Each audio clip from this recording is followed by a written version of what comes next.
Today, I will receive my master's degree in history, a subject that has been my passion for a lifetime.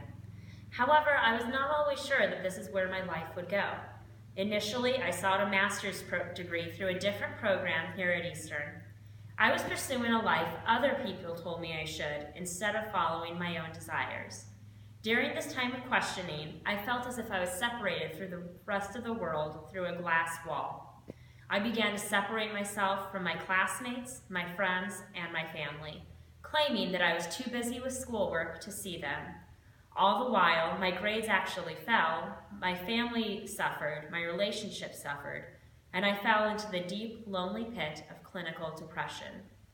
During one of my darkest moments, I remembered a quote spoken first by EIU's first president and repeated by President Bill Perry at my own undergraduate graduation ceremony. Tell the truth and don't be afraid. Admitting that you have a psychological and emotional problem is not an easy thing to do. But these words encouraged me to call out for help and allow others to pull me out of my pit. Following copious amounts of prayer and guidance, I left Charleston without completing my program. My story could easily have ended there. While living with my parents, I received the counseling I needed to return to myself. I got a steady job, I fell in love, and I was happier than I had been for a very long time. However, an idea began to ferment in my mind.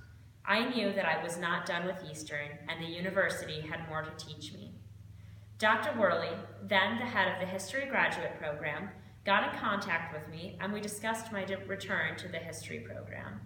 Within a few weeks of my decision to come back, I was offered a graduate assistantship in the department and was contacted by an old classmate looking for a roommate in Charleston. All of the pieces were in place, and I came back to Charleston to study what I wanted to study rather than what others told me I should.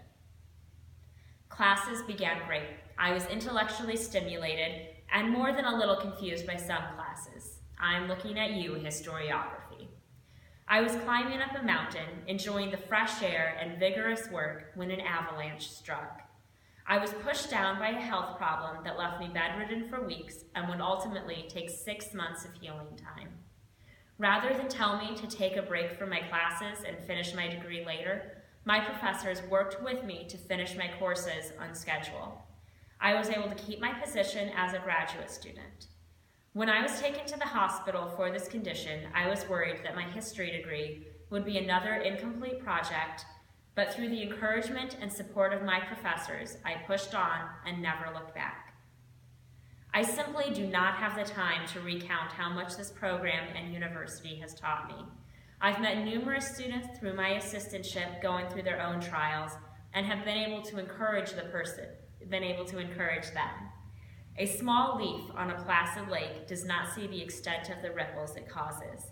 In the same way, we do not see how a kind word of encouragement can change a person's life. While at Eastern, I tried to be as encouraging to each person I met because of those who did the same thing for me. I continued this practice after completing my coursework this year. I began teaching at a local elementary school in a violent section of my own hometown. Guns, drugs, gangs, and alcohol are a fact of life for many of my students starting at a very young age. This was a temporary assignment for me, but myself and the other teachers were often the only safe and stable adults in many of our students' lives. Despite their numerous and often trying behavioral problems, these kids needed support and encouragement more than anybody I have ever known. Because I had pushed to overcome my own obstacles, I was inspired to do the same for my students and will continue to be a source of encouragement in whatever job or community I find myself in. Those of us graduating today are at the end of one journey and the beginning of another. To get to this point, you all have had your own trials to overcome. My last word of encouragement to my fellow Eastern students is this: don't quit now. Looking down from the top of a mountain, you can't see the individual rocks, creeks, and crevices you had to traverse to get where you are. I had the opportunity to study in Germany with other history students this past summer. One day, we went to the Alps, and being the rather restless person I am, I started to climb. I continued to work my way higher and higher up until I was at the edge of the official area we were supposed to be in. I felt like I was on top of the world until I looked up and saw another peak to summit. Beyond that was one even higher. Thankfully, another student shouted up to me that I was risking missing the bus back to the city. Otherwise, I would have stayed in those mountains, climbing and climbing until I reached the tallest point I could find. But even if I did this, there would still be another peak somewhere else for me to summit. Today is one of many mountaintop experiences you will have in life. There will be rocks and crevices and pits on your way, but keep climbing. When you think you have reached the top, remember what it took to get there, and then continue on to find the next peak to summit.